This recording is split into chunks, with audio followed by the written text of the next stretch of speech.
राष्ट्रपती द्रौपदी मुर्मू यांच्या हस्ते नवी दिल्लीत राष्ट्रीय पर्यावरण संमेलनाचं आज उद्घाटन. पर्यावरणाशी संबंधित आव्हानांवर होणार चर्चा.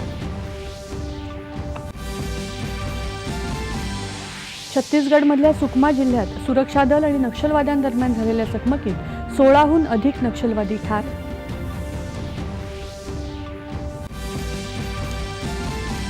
म्यानमार आणि थायलंड इथल्या प्रलयंकारी भूकंपात 900हून अधिक जण दगावल्याची भीती.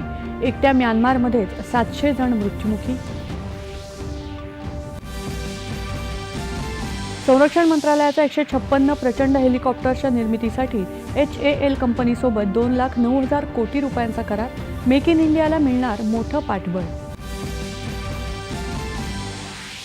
पंतप्रधान नरेंद्र मोदी उद्या नागपूर दौऱ्यावर. रेशीम बागच्या संघ मुख्यालयाला तसंच दीक्षाभूमीला देणार भेट.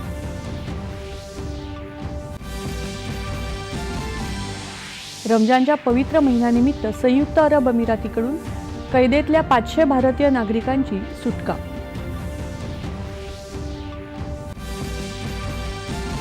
राज्याच्या नमो शेतकरी महासन्मान निधीअंतर्गत सुमारे 2,000 कोटी रुपयांची रक्कम 93 लाखांपेक्षा अधिक शेतकऱ्यांच्या खात्यात आज होणार जमा. मुख्यमंत्री. अर्थसंकल्पीय तरतूद $1 ट्रिलियन अर्थव्यवस्थेच्या दिशेनं टाकलेलं महत्त्वपूर्ण पाऊल. मुख्यमंत्री देवेंद्र फडणवीस. आणि IPL स्पर्धेत रॉयल चॅलेंजर्स बंगळुरूचा चेन्नई सुपर किंग्जवर 50 धावांनी विजय. स्पर्धेत आज अहमदाबाद इथे मुंबई आणि गुजरात संघांदरम्यान सामना. नमस्कार. 11च्या बातमीपत्रात मी आसा